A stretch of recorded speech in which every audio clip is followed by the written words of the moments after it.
Bismillahirrahmanirrahim. Alhamdulillahirabbil alamin. Wassalatu wassalamu ala al-mab'uutsi rahmatan lil alamin. Nabiyyina Muhammadin wa ala alihi wa sahbihi wa man tabi'ahum bi ihsanin ila yaumiddin. Amma ba'd. Baik. Alhamdulillah. Kita masih melanjutkan pelajaran kita. Masih dalam membaca kitab Matan al-Waraqat karya al-Imam Abul Ma'ali al-Juwaini, Imamul Haramain rahimahullahu ta'ala. Dan kemarin kita masih dalam pembahasan tentang al-khas. Setelah sebelumnya kita mengambil bab tentang al-am, dan khususnya di pertemuan terakhir kita masih dalam pembahasan tentang al-mukhassis, al-muttasil. Baik. Dan sekarang insyaallah ta'ala kita akan masuk dalam pembahasan yang baru. Ini masih pembahasan yang kemarin dibaca ya. Tsumma qala rahimahullah wasyartu yajuzu ay yataqaddama 'ala al-masyrut. Baik, di antara mukhassis al-muttasil adalah asy-syart. Ya kan? Di antara mukhassis al-muttasil adalah syarat, sebagaimana yang telah beliau isyaratkan ya pada kalam beliau sebelumnya, yaitu ucapan beliau fal muttasilu al-istithna'u wasyartu atau at-taqyidu bisyart wa at-taqyid bisifat. Ya kan? Nah, sekarang beliau mulai merincinya. Kata beliau wasyartu yajuzu ay yataqaddama 'alal masyrut. Kata beliau dan syarat yang termasuk dari mukhassis al-muttasil dia boleh dikedepankan atas masyrutnya. Beliau langsung membahas tentang ketentuan dari syarat menjadi mukhassis atau dalil takhsis. Namun sebelum itu ada baiknya kita bawakan sedikit definisi atau pengertian tentang asyarat tersebut. Disebutkan oleh para ulama bahwa syarat ta'liqu syai'in bi syai'in bi'an au bi'in asyartiyah au ihda akhwatiha. Asyart ta'liqu syai'in bi syai'in, mengikat sesuatu dengan sesuatu yang lainnya.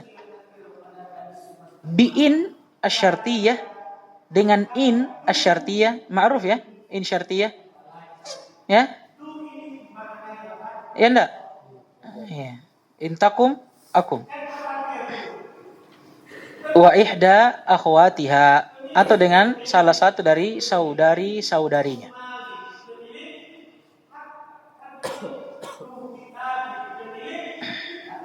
Contoh ucapan seseorang inzurtani ukrimtuka. Inzurtani ukrimtuka. Kalau engkau menziarahiku, maka aku akan memuliakanmu. Sekarang perhatikan dua jumlah ini. Engkau menziarahiku, aku akan memuliakanmu. Sekarang ada dua jumlah. Jumlah yang pertama menjelaskan tentang ziarah. Yang kedua menjelaskan tentang pemuliaan. Nah, sekarang kedua jumlah ini diikat dengan syarat, yaitu in asyartiyah. Maka bagaimana maknanya? Sekarang ziarah atau pemuliaan itu diikat dengan adanya kedatangan atau ziarah. Makanya kita terjemahkan tadi, kalau engkau datang menziarahiku, maka aku akan memuliakanmu. Maka pemuliaan di sini diikat, ada ketentuannya. Itu kalau ada ziarah dan kedatangan. Paham ini? Ini maksudnya syarat. Dan syarat sebagaimana yang dikatakan oleh beliau rahimahullah, dia bisa menjadi mukhassis.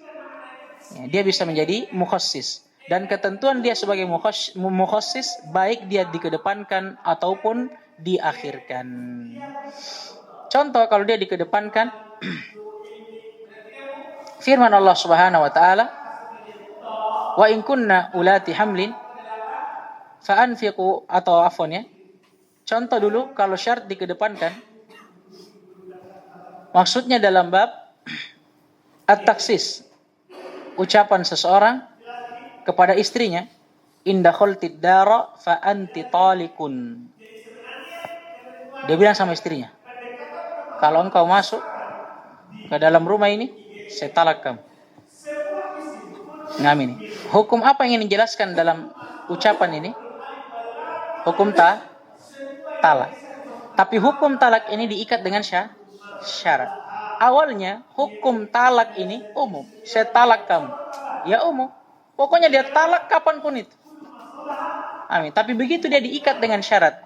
Indah khaltid dar. Saya talak kamu kalau kamu masuk ke dalam rumah. Tadinya hukum talak yang umum itu menjadi khusus. Dikhususkan dengan apa? Syarat. Maksudnya, kapan saya talak kamu? Kalau kamu masuk ke dalam rumah. Berarti kalau dia tidak masuk ke dalam rumah, ditalak tidak? Tidak. Makanya tadi keumuman talak yang terjadi tanpa batas waktu dan tanpa ketentuan tertentu itu dikhususkan dengan adanya syarat. Apa syaratnya tadi? Kalau dia masuk ke dalam rumah. Paham ini? Maka dikhususkan hukum talak tersebut. Di antara contohnya firman Allah SWT, wa in kunna ulati hamlin fa anfiqu alaihinna hatta yada'na hamlahun. Ini ayat tentang wanita yang diceraikan oleh suaminya dalam keadaan dia hamil. Kata Allah, wa in kunna, kalau wanita tersebut ulati hamlin adalah wanita yang hamil. Paham ini? Fa anfiqu alaihinna, maka berinfaklah kalian wahai para suami atasnya. Ya, maksudnya setelah kalian menceraikannya, hatta yada'na hamlahun, sampai wanita tersebut melahirkan. Syahidnya fa anfiqu alaihinna, perintah Allah Subhanahu wa taala untuk berinfak kepada sang istri yang telah ditalak. Awalnya ayat ini umum. Paham ini? Dipahami darinya wajibnya berinfak atau memberi nafkah seorang suami kepada istrinya walaupun telah dia talak secara umum. Tapi ternyata dalam ayat ini dikoit dengan apa? Syarat. In kunna ulat hamlin. Kalau wanita yang kalian ceraikan itu dalam keadaan hamil. Dikhususkanlah keumuman ayat tadi. Ya kan? Sehingga kita mengatakan wajibnya seorang suami menafkahi istrinya yang dia talak itu kalau apa? Kalau istrinya dalam keadaan hamil. Pemahaman kebalikannya. Kalau dia tidak keadaan hamil, wajib tidak dia bernafkahi? Tidak. Karena keumuman ini telah dikhususkan dengan syarat. Taib. Kemudian dari ucapan beliau, kemudian kata beliau, wa yajuzu ayyataqaddama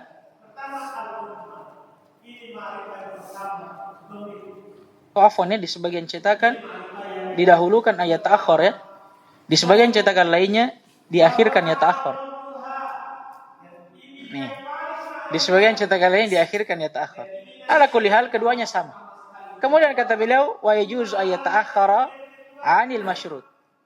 Selain dia bisa dikedepankan dari masyrutnya, dia juga bisa diakhirkan. Contohnya firman Allah Subhanahu wa taala, walakum nisfu ma taraka azwajukum illam yakun lahunna walad.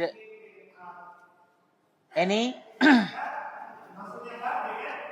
hukum tentang atau ayat yang menjelaskan tentang hukum warisan bagi seorang suami yang ditinggal mati atau bagi seorang bagi seorang suami yang ditinggal mati oleh istrinya. Kata Allah, walakum, dan bagi kalian wahai para suami, nisfu ma taraka azwajukum, setengah dari harta yang ditinggalkan oleh istri-istri kalian. Ini umum asalnya. Berarti setiap istri yang meninggal bagi suaminya mendapat hak setengah dari harta istrinya. Tapi ternyata keumuman ayat ini diikat, dikoit dengan syarat. Yaitu firman Allah SWT, illam yakun lahunna waladun. Itu kalau istri kalian tidak punya anak. Yang dimana koit dengan syarat ini mengkhususkan hukum dalil yang umum sebelumnya. Yang tadinya kita pahami, bagian suami dari istri yang meninggalkannya itu setengah dari harta peninggalannya, itu ternyata dikhususkan kalau sang istri tidak punya anak. Kenapa? Karena kalau istri punya anak dalam ilmu faraid itu mengambil hak dari ayahnya. Ya kan? Mengambil hak dari ayahnya. Taib, Iqra. Bismillahirrahmanirrahim. Alhamdulillahirabbil alamin. Wassalatu wassalamu ala nabiyyina Muhammadin wa ala alihi wa sahbihi wa man tabi'ahum bi ihsanin ila yaumiddin. Tsumma qala muallif rahimahullahu ta'ala wal muqayyadu bi sifati yuhmalu alaihi al mutlaqu karaqabati quyyidat bil imani fi ba'd al mawadi'i wa utliqat fi ba'd al mawadi'i fa yuhmalu al mutlaqu ala al muqayyadi على المقيد ويجوز تخصيص الكتاب بالكتاب. Sampai situ. Yakfi. Nah, sekarang sebelumnya beliau telah menyebutkan bahwa al-mukhassis, al-muttasil ada berapa? Tiga. Dua sebelumnya telah berlalu. Yang pertama istitna, yang kedua syarat. Yang ketiga kata beliau sebelumnya adalah at-taqyidu sifat, qaid dengan sifat. Amin. Hanya saja di sini beliau rahimahullah memasukkan pembahasan ini di dalam pembahasan mutlak. Ya, atau sebaliknya, memasukkan pembahasan mutlak dalam pembahasan apa? Taqyidu sifat. Pertanyaannya kenapa? Karena terjadinya kemiripan antara umum dengan mutlak, begitu pula lawannya, antara khusus dengan muqayyad. Am, mutlak, mirip. Sebagaimana yang telah berlalu. Apa kemiripan di antara keduanya? Sama-sama bermakna umum. Sama-sama bermakna syamil. Bermakna syumul. Lah? Makanya kemarin ketika beliau mendefinisikan, memasukkan definisi am secara lughah, masuk di dalamnya apa? Mutlak. Karena memang keduanya mirip secara bahasa. Hanya saja bedanya, sebagaimana yang telah berlalu, am syumulnya apa? Umumnya syumuli. Ya kan? Kalau mutlak umumnya badali. Paham ini? Nah, maka lawannya sama. Khas dengan muqayyad juga mirip. Karena sama-sama mengkhususkan apa? Yang umum. Hanya saja khas dia mengkhususkan apa? Am, yang umumnya syumuli. Kalau muqayyad dia mengkhususkan mutlak, yang juga umum, tapi umumnya badali. Amin. Ala kulli hal, syahid kita sebenarnya bukan di situ. Inti pembahasan kita karena am dengan mutlak sama-sama punya kemiripan, maka tatkala beliau membahas tentang takhsisul am dengan salah satu mukhassis al-muttasilnya, yaitu taqyidu bisifah, beliau menyinggung sekalian pembahasan tentang mutlak. Kenapa? Karena mutlak juga dia dikhususkan dengan sifat. Dia ditakyid dengan sifat. Paham dah ini? Seperti yang telah berlalu di kitab sebelumnya. Firman Allah SWT, wa fatahriru raqabah. Ini mutlak. Tiba-tiba datang ayat yang lainnya datang dengan sifat. Fatahriru raqabatin mu'minatin. Kata mu'minatin di sini apa kedudukannya? Sifat. Bagaimana hukumnya? Mentakyid yang mutlak. Paham ini? Umum, mukhassis, umum yang muttasil berupa takyid bisifah sama bentuknya seperti itu. Paham ya? Tapi fungsinya beda. Paham ini? Kalau taksis dengan sifah atau sifah yang berupa taksis untuk am, ya dia mengkhususkan yang umum. Tapi kalau sifat berupa takyid untuk mutlak, dia mengkhususkan yang mutlak. Itu saja bedanya. Inti pembahasan kita, kenapa beliau singgung pembahasan mutlak di sini? Karena adanya kemiripan dengan umum. Maka tatkala beliau membahas pengkhususan tentang umum dengan sifat, beliau sekalian menyinggung juga tentang ditakyidnya mutlak dengan sifat karena sama-sama mirip. Qala rahimahullah wal muqayyadu bis sifah, dan yang dikoid dengan sifat yuhmalu alaihil mutlaq. Lihat ini. Dibawa kepadanya lafaz yang mutlak. Paham ini? Di sini dua pembahasan. Pembahasan yang pertama ini beliau isyaratkan, yaitu pembahasan tentang mukhassis al-am. dalil pengkhusus lafaz yang umum. Yang ketiga tentunya al-muttasil, yang bersambung, wa huwa taqyid bisifat, yaitu qaid dengan sifat. Dan pembahasan yang kedua kita akan bahas tentang apa itu mutlak serta lawannya, yaitu muqayyad.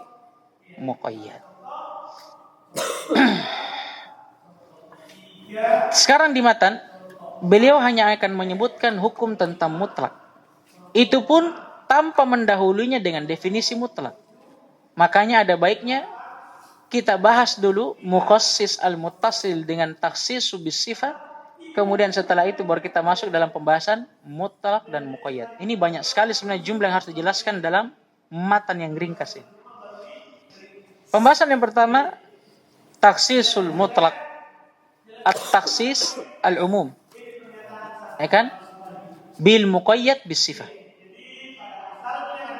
Pengkhususan lafaz umum dengan qaid berupa sifat. Disebutkan oleh para ulama, sifat yang masuk ke dalam lafaz umum dan mengkhususkannya itu bermakna umum.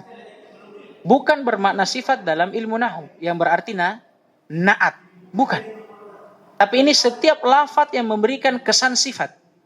Di antaranya apa? Badal dan hal. Ini kan semuanya memberikan kesan sifat. Makanya disebutkan oleh para ulama pembahasan pertama.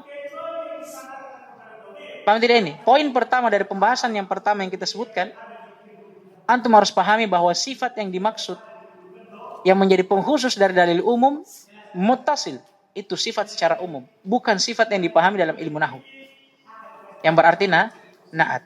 Tapi dia adalah sifat atau lafaz yang memberikan kesan sifat. Masuk di dalamnya badal dan hal.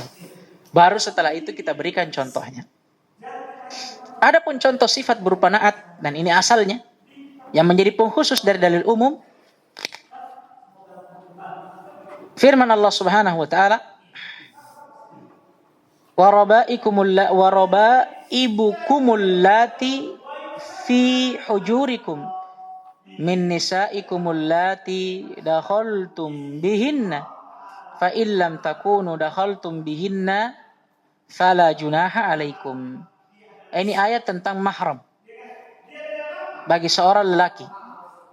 Di antara mahram yang Allah sebutkan bagi seorang lelaki, kata Allah, warabaibukumul lati fi hujurikum, dan anak-anak wanita yang berada di bawah tanggungan kalian. Maksudnya anak angkat. Min nisaikum, dari istri-istri kalian. Ini mahram juga dalam syariat bagi seorang lelaki. Sampai di sini, saudaraku, dalil umum. Mencakup setiap anak angkat wanita itu mahram bagi laki-laki. Umum.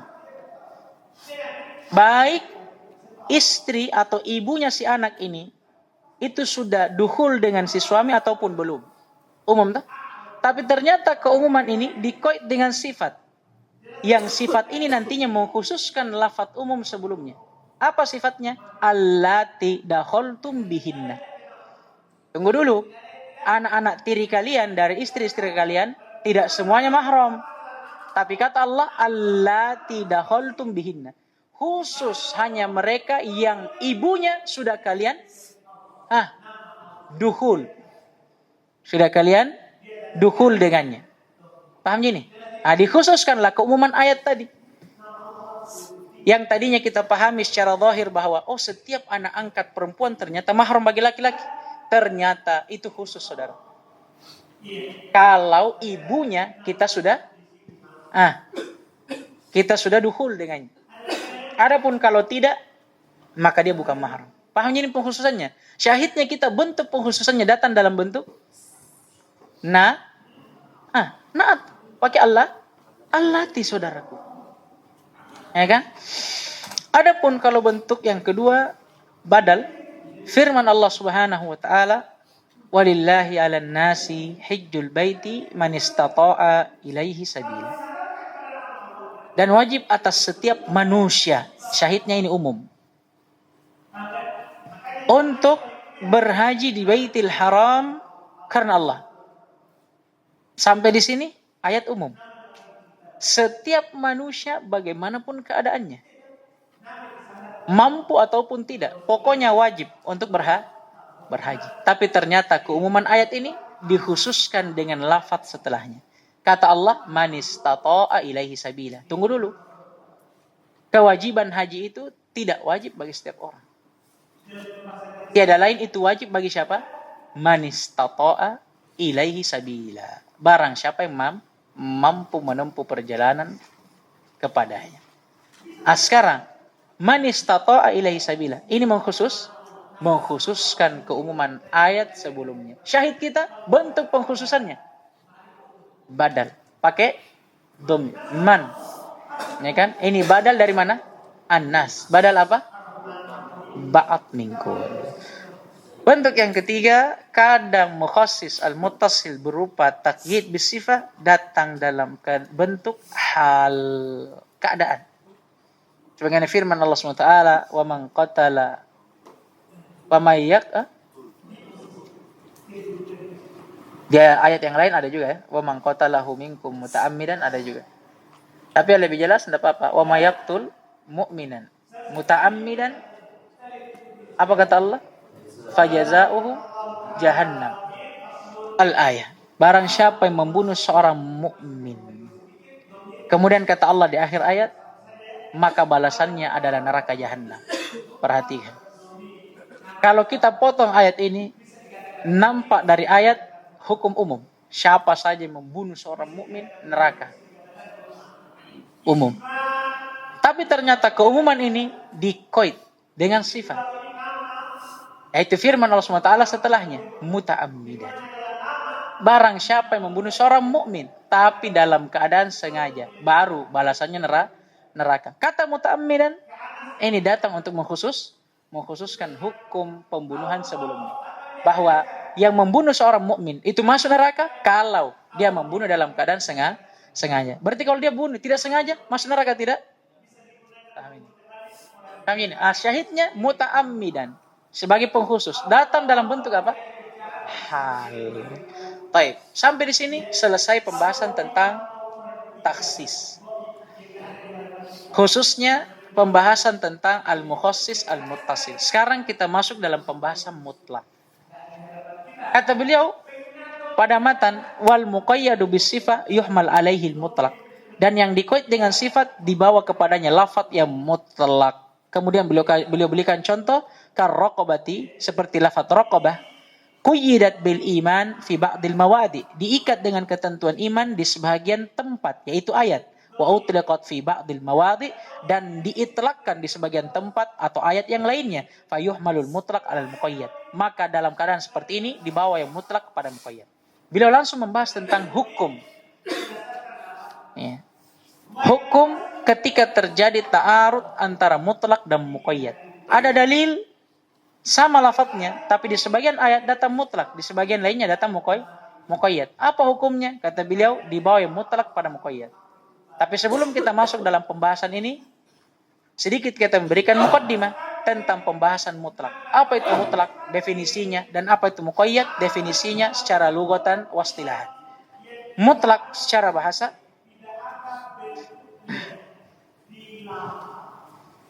dia ma khala minal qaid, apa yang kosong dari qaid. Ma khala minal qaid, apa yang kosong dari qaid. Adapun secara istilah, ma dalla ala syai'in fi jinsihi bila qaid. Ya ma dalla ala syai'in fi jinsihi bila qaid. Dia adalah ma lafaz dalla yang menunjukkan ala syai'in ay ala fardin, atas sebuah satuan, fi jinsihi dalam sebuah jenisnya, bila qaid, tapi tanpa adanya ikatan dan ketentuan. Dia adalah lafaz yang menunjukkan atas sebuah satuan pada jenisnya, tapi bila qaid, tidak diikat dan tidak ditentukan. Adapun muqayyad, lawannya. Kalau mutlak tadi apa secara bahasa? Ma khala minal qaid. Apa yang kosong dari qaid? Ikatan, ketentuan. Berarti kalau muqayyad lawannya. Ma wudi'a fihi qaidun. Apa yang diletakkan padanya qaid. Ya kan? Kan lawannya kan? Adapun secara istilah qaid atau muqayyad ma dalla ala syai'in fi jinsihi bi qaidin. Ma dalla ala syai'in fi jinsihi bi qaidin. Dia adalah lafaz yang menunjukkan atas sebuah satuan pada jenisnya dan diikat dengan ketentuan. Dan diikat dengan ketentuan. Sekarang contohnya. Contohnya mudah saja. Ucapan seseorang, akrim taliban. Muliakanlah salah seorang dari santri. Sekarang saya tanya antum, lafaz akrim taliban, muliakanlah salah seorang dari santri. Ini lafaz apa namanya? Mutlak atau muqayyad? Mutlak. Kenapa bisa dikatakan mutlak? Kita terapkan definisinya. Apa tadi mutlak? Secara bahasa apa yang kosong dari qaid. Adapun secara istilah dia adalah lafaz yang menunjukkan atas satuan pada jenisnya, tapi tanpa adanya ikatan dan ketentuan. Sekarang, taliban, seorang pelajar atau seorang santri. Amin. Dia adalah lafaz, na'am. Menunjukkan atas satuan dari jenisnya, na'am. Karena talib ini jenis kan? Talib jenis atau tidak? Ya jenis kan? Ya enggak? Karena dia mencakup setiap penuntut ilmu. Siapapun yang bersifat dengan penuntut ilmu, ya dikatakan talib. Maka dia jenis. Paham ini? Tapi mutlak kata beliau, bila qaid. Tidak ada qaidnya. Sekarang, akrim taliban. Ada qaidnya? Tidak ada. Berarti yang diinginkan dengan talib di sini, dia lafaz mencakup satu. Dari jenisnya. Tapi tidak dikoid. Maksudnya ghair muayyan. Tidak ditahu siapa yang diinginkan. Maka kalau dicontohkan misalkan saya ketika dikatakan pada saya akrim taliban misalkan atau akrim taliban min tullabi. Muliakanlah salah seorang talib dari talib-talib. Saya punya 10 talib. Pahami? Ada Abdul Khaliq di antaranya, ada Arif, Sultan, ya kan? Ibnu Romli. Dan semisal dengannya. Ada Iman, 10 di antara mereka. Ketika dikatakan kepada saya, muliakan salah satu dari mereka. Siapa yang harus saya muliakan?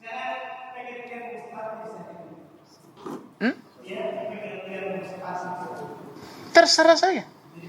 Yang jelas satu. Karena lafaz akrim taliban ini menunjukkan akan satu, tapi ghair muayyan. Bila qaid, tidak dikoid siapa? Kecuali kalau dikatakan akrim Abdul Khaliq min tullabik. Muliakan Abdul Khaliq dari santri-santrimu. Ini jelas. Dia menunjukkan akan satu memang. Tapi satunya di sini jelas. Paham ini? Berbeda dengan mutlak. Satu tapi tidak jelas siapa. Jadi terserah nantinya. Kalau misalkan saya punya 10, saya pilih salah satunya, terserah siapa. Karena dia bila qaidin. Sekarang muqayyad.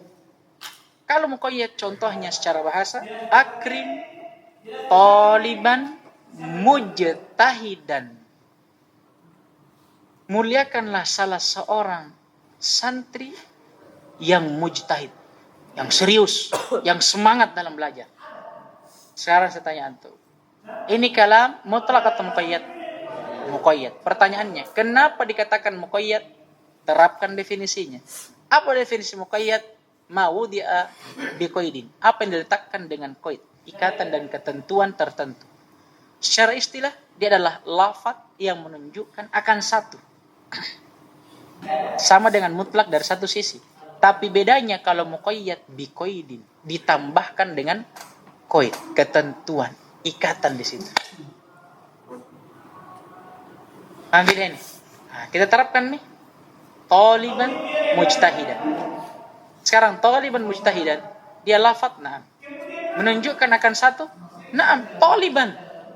Kecuali kalau dikatakan tolibah ini, ya kan? Atau misalkan dia katakan tulaba. Paham ini? Tapi di sini tolibah. Satu. Bedanya dengan mutlak mana? Mujtahidan. Ada koidnya. Paham ini? Sekarang anggaplah saya punya 10 santri. Ya kan? Kemudian dikatakan kepada saya, akrim toliban mujtahid. Muliakanlah salah seorang dari tolibmu yang mujtahid. Tapi yang semangat. Ternyata dari 10 ini cuma 1 orang yang semangat. Paham ini? Siapa yang harus saya muliakan? Apakah bebas saya pilih siapa saja di antara mereka? Toliban, saudara. Salah satu dari tulabmu. Bebas. Kenapa Abdul Khaliq? Muqayyad dengan mujtahid. Jadi mujtahid saja. Paham tidak ini? Taib.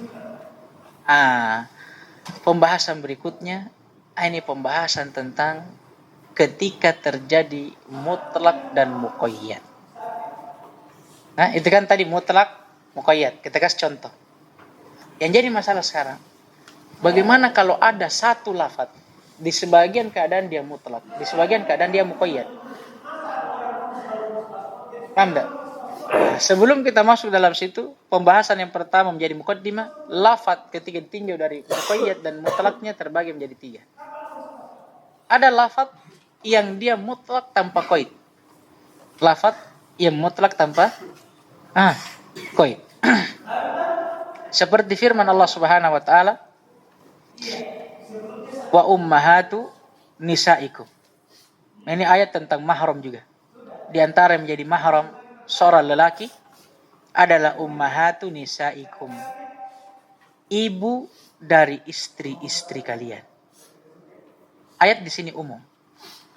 Ada enggak mengkoitnya? Tidak ada. Paham ini? Berbeda dengan model yang kedua. Ada lafaz yang datang dengan koid. Memang asalnya dengan koid. Dia tidak punya lafaz. Lafaz mutlak. Langsung muqayyad datangnya.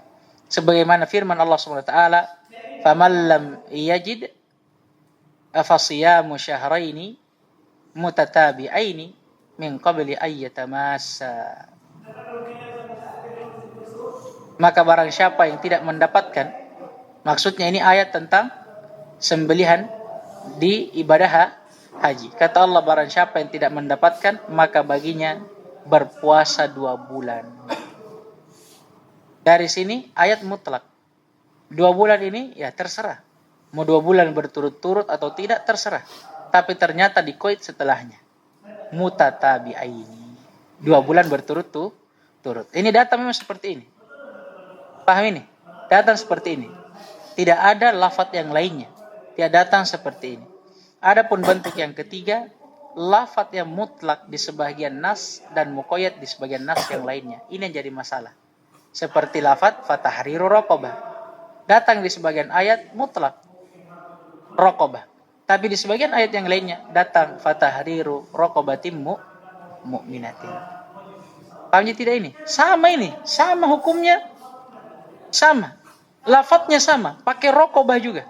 Tapi satu ayat bilang raqabah tok. Tidak ada sifatnya. Ayat yang lainnya dibilang raqabah mu'minah. Muskilah. Kalau tadi fasiyamu syahraini mutatabi'aini, cuma satu bentuknya memang seperti itu. Amin. Maka langsung kita ta'yin bahwa hukum berpuasa ketika tidak mendapatkan bukan tentang hajinya. Fasiyamu syahraini mutatabi'aini ini tentang orang yang mendihar istrinya. Kalau ini langsung kita beramal di atas dalil yang muqayyadnya. Sama seperti sebelumnya. Dalil yang mutlak langsung kita beramal di atas keitlakannya. Yang masalah sekarang ketika datang dalil, satu mutlak, satu muqayyad.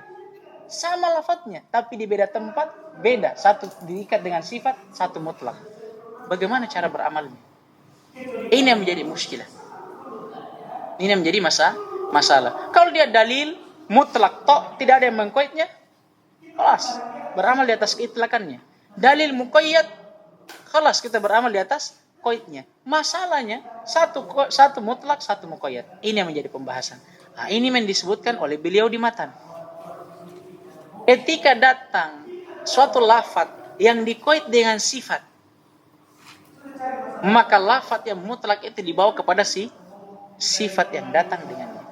Contohnya apa? Fatahriru raqabah. Di satu ayat didatangkan dengan lafaz raqabah tanpa qaid, menunjukkan akan makna mutlak. Pembebasan budak mutlak. Mau budaknya seperti apa, yang penting budak. Mau kafir, muslim, paham ini? Yang penting bebaskan budak. Tapi di sebagian ayat yang lainnya ternyata datang dengan sifat fatahriru raqabatin. Bebaskanlah seorang budak, tapi budaknya tidak sembarang budak, harus yang beriman. Kata beliau pada matan apa? Yuhmal alaih. Hukum dalam masalah seperti ini dibawa mutlak kepada muqayyad. Tapi ingat, dibawanya mutlak kepada muqayyad itu memiliki syarat, sebagaimana di kitab sebelumnya. Paham ini? Harus ada ketentuannya. Disebutkan oleh Syekh Ibnu Utsaimin di kitab sebelumnya, itu dengan syarat sebab dan hukum harus sama. Itu yang tidak dijelaskan oleh beliau di sini. Amin. Adapun kalau sebab dan hukumnya berbeda, apakah boleh dibawa yang mutlak kepada muqayyad? Tidak boleh. Dan kesimpulan dalam pembahasan ini ada 4 bentuknya.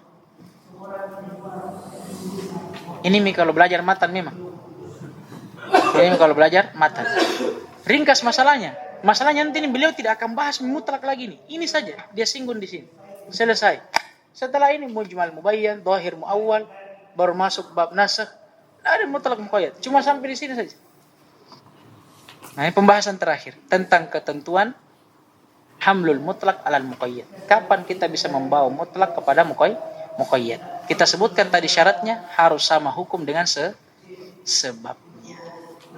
Paham ini? Adapun kalau dia tidak sama hukum dan sebabnya, maka tidak boleh dibawa mutlak kepada muqayyad. Yang menjadi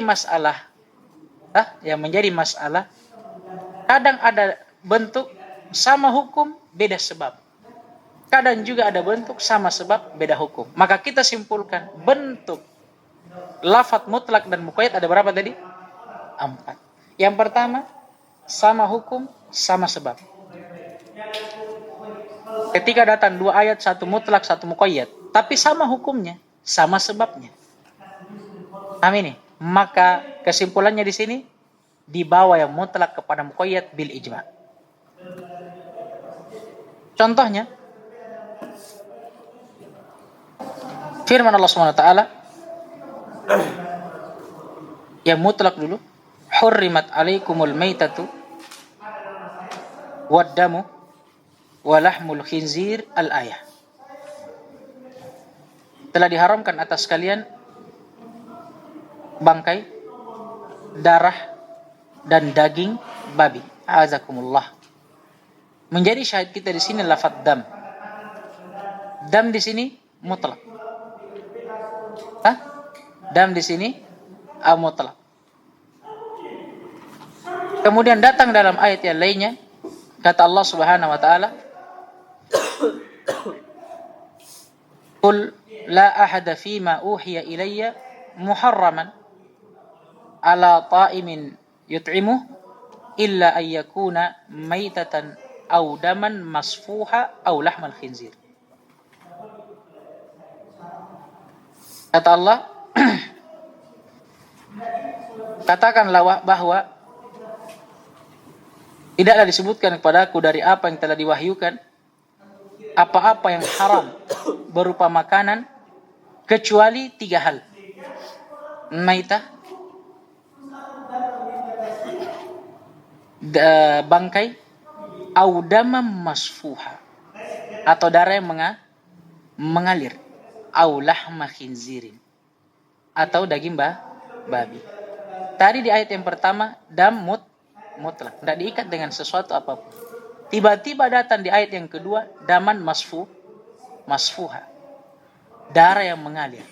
Paham ini? Satu mutlak, satu muqayyad.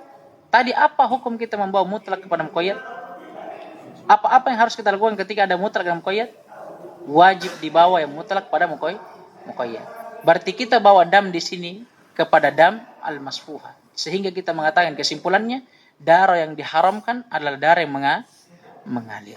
Sekarang syahidnya, lihat hukumnya dan lihat sebabnya. Hukum di sini hukum tentang pengharaman. Sama. Apa sebabnya?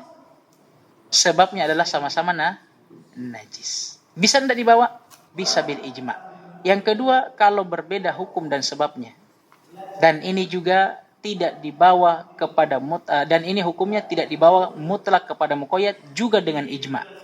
Ini sebaliknya. Kalau tadi sama hukum sama sebab, dibawa secara ijma. Yang kedua, tidak sama hukum, tidak sama sebab, lawannya. Maka hukumnya juga lawannya. Tidak boleh dibawa mutlak kepada muqayyad. Ini juga bil ijma. Dengan kesepakatan. Contohnya ayat potong tangan. Dengan ayat wudu. Kata Allah pada ayat potong tangan, wasariq wasariqatu faqatu aydiyahuma. Setiap pencuri laki-laki dan perempuan potong tangan setiap dari keduanya. Mutlak, tidak disebutkan sampai di mana potongnya. Jarinya juga, atau telapak tangannya, atau sampai siku, atau sampai ketiak. Tidak ditahu. Kata Allah, faqatu aydiyahuma. Tiba-tiba datang ayat wudu. Kata Allah, ketika kalian ingin bangkit menunaikan salat, faghsilu wujuhakum wa aydiyakum ila al-marafiq. Perintah untuk berwudu, mencuci muka dan kedua tangan sampai ke siku. Subhanallah. Yang pertama potong tangan. Yang kedua berwudu. Sekarang bisa ndak sebawa ayat wudu ini ke hukum potong tangan? Sehingga saya mengatakan, oh kalau begitu hukum potong tangan sampai ke siku. Apa dalilmu? Nah Allah cuma bilang tangan. Di ayat wudu Allah bilang cucilah tangan sampai ke siku. Bisa ndak? Ndak bisa. Satu mutlak, satu muqayyad. Katanya antum harus membawa mutlak kepada muqayyad. Beda hukum, beda sebab. Saudara, satu hukum potong tangan. Paham ini? Satu hukum cuci tangan. Sama ndak cuci tangan dan potong tangan? Beda. Satunya sebabnya karena pencurian, satunya karena toharo, sholat, saudara. Nah ini. Yang ketiga, sama hukum, beda sebab. Yang ketiga dan yang keempat ini yang bermasalah. Kalau yang pertama jelas, sama-sama hukum dan sebabnya. Yang kedua, sama-sama beda. Beda hukum, beda sebab. Yang ketiga, sama hukum, beda sebab. Nah ini bagaimana? Ini berselisih para ulama, tapi yang benarnya dibawa mutlak kepada muqayyad. Dan perlu antum ketahui, contoh untuk yang ketiga ini, contoh yang dicontohkan oleh muallif rahimahullah. Tentang ayat apa? Pembebasan budak. Amin. Pembebasan budak. Hukum sama betul, pembebasan budak. Tapi sebabnya saudara, berbeda. Satu kafarah apa? Kafarah apa yang satunya ini? Zihar, satunya qatl. Satu zihar, satu pembunuhan. Sama enggak sebab? Beda. Walaupun hukum sama-sama pembebasan budak. Nah, di sini terdapat perselisihan. Ya, tapi mayoritas ulama ini menganggapnya itu boleh. Dan yang keempat, berbeda hukum tapi sama sebabnya. Lawan dari yang pertama. Ini juga diperselisihkan, tapi yang rojihnya boleh. Membawa mutlak kepada muqayyad. Membawa mutlak kepada muqayyad. Contohnya apa?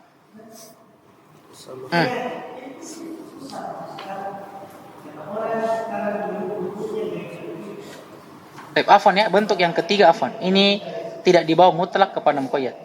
Karena seperti dalil tayammum dengan dalil wudu. Seperti dalil tayammum dan dalil wudu. Ini kalau beda hukumnya. Walaupun sama sebabnya. Dari keempat bentuk ini juga kita bisa pahami yang menjadi inti dari hukum dan sebab dalam mutlak dan muqayyad itu adalah hukum. Karena kapan beda hukum tidak dibawa walaupun sama sebab. Yang keempat tadi saya ulangi, berbeda hukum afwan tapi satu sebabnya. Beda hukum ini tapi satu sebabnya. Ini tidak dibawa mutlak kepada muqayyad. Jadi kesimpulannya 4, sama hukum sama sebab apa tadi? Dibawa secara ijma. Beda hukum beda sebab tidak dibawa secara ijma.